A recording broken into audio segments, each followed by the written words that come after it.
a drum beat pounds, a hood flips up, and the Spider-Verse comes alive. Panelheads, welcome to the Get to Know series, where we deep dive into the origins, stories, and powers of your favorite characters. Today it's all about Gwen Stacy of Earth 65, the hero the world calls Spider-Gwen, and officially known as Ghost Spider. From her tragic beginning to her rise as a multiversal icon, this is her story. Spider-Gwen first appeared in the Edge of the Spider-Verse issue number 2, created by Jason Latour and Robbie Rodriguez. Originally meant to be a one-off during the Spider-Verse event, this issue sold out almost instantly and went through multiple reprints. We were immediately captivated by Gwen Stacy in a white hoodie with pink webbing and teal ballet shoes, a design that stood out from the other Spider heroes. The concept? Gwen Stacy surviving and becoming Spider-Woman instead of Peter Parker was so powerful that the fans demanded to launch her into her own ongoing series within months. But what makes Gwen Stacy's story stand out isn't just the costume. It's the tragic way her journey begins. In The Edge of the Spider-Verse, Issue 2, Gwen Stacy of Earth 65 is bitten by a radioactive spider. She gains the wall-crawling, super strength, and spider sense we all know. But unlike Peter Parker's story, the tragedy that defines her isn't the death of Uncle Ben. It's Peter himself. Her best friend Peter, bullied and desperate to prove himself, experiments on his own body and tragically becomes the Lizard. When Gwen confronts him as Spider-Woman, the battle ends with Peter dying in her arms. The public blames her immediately, painting Spider-Woman as a criminal instead of a hero. This defining event echoes through her early solo run, Gwen Stacy Volume 1, where Captain George Stacy, her own father, leads the manhunt for Spider-Woman, not realizing his daughter is behind the mask. Gwen must juggle life as a teenage musician in her band, the Mary Janes, with the life as a vigilante fugitive carrying the weight of Peter's death. Gwen's entire arc begins with tragedy, but instead of breaking her, it forges her into something new. Unlike characters who undergo constant rewrites, Gwen's history has stayed fairly consistent. What has shifted is her identity. Initially called Spider-Woman, the nickname Spider-Gwen exploded in popularity among the fans. Marvel eventually gave her an official code name, Ghost Spider.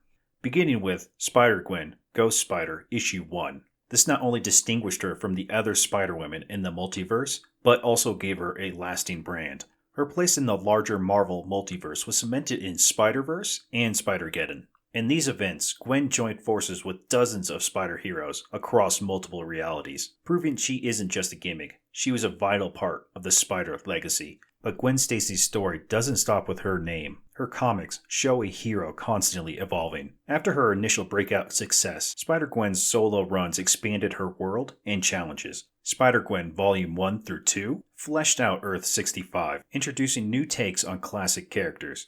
Matt Murdock as the Kingpin, Castle Frank as the obsessive cop, and Harry Osborn as the Lizard. The Spider-Women crossover united Gwen with Silk and Spider-Woman, pushing Gwen into bigger conflicts while highlighting her differences from the other Spider heroines. Spider-Gwen, Shadow Clones, pitted her against twisted clones of herself fused with villains like Dr. Octopus and Sandman, forcing her to confront darker reflections of who she could have been. But no spider hero stands completely alone. Gwen's most powerful moments often come when she joins the Spider Army. Gwen swung her way from comics to the mainstream stardom in Spider-Man Into the Spider-Verse, voiced by Haley Steinfeld. Her ballet-inspired acrobats and punk rock confidence made her one of the breakout stars. In Spider-Man Across the Spider-Verse, her role expanded dramatically.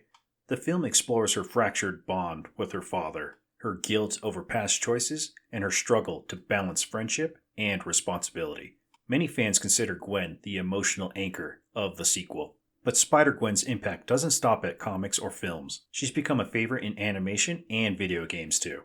Gwen shares the classic spider abilities, super strength, agility, wall crawling, and a spider sense. But her combat style sets her apart. As a drummer, Gwen fights with rhythm and flow, turning combat into something fluid and choreographed. Her web shooters, designed by Earth 65's Janet Van Dyne, allow her to swing, create traps, and immobilize foes. She doesn't have Miles Morales' Venom Blast, but her creativity and movement style gives her an edge against stronger opponents. Spider-Gwen's popularity wasn't just a comic book phenomenon. She quickly leapt into animation. In Marvel Rising's Secret Warriors, Gwen appears as Ghost Spider, balancing her punk rock band life with her secret hero identity. She would later return in Marvel Rising, Chasing Ghosts, where her story tied more directly to her double life. These specials gave many fans their first introduction to Gwen outside of the comics. Spider-Gwen's design and popularity made her a natural fit for video games, where players can finally swing into her iconic white and pink suit. In Marvel Contest of Champions, she joined the massive roster of fighters. Her quick movements and agile animations made her a popular choice, and she's been a staple in the game ever since. And in Marvel Future Fight, Gwen's sleek design and fluid combat style helped her stand out in the team-based battles. Many players consider her one of the most stylish additions to the game. From mobile runners to AAA crossovers, Spider-Gwen has proven she's just as playable as she is readable, bridging the gap between comic panels, movie screens, and video consoles. From a tragic beginning on Earth-65 to becoming one of Marvel's most recognizable modern heroes, Gwen Stacy as Spider-Gwen, also known as Ghost Spider, has proven that identity, responsibility, and resilience can build a legacy all on her own.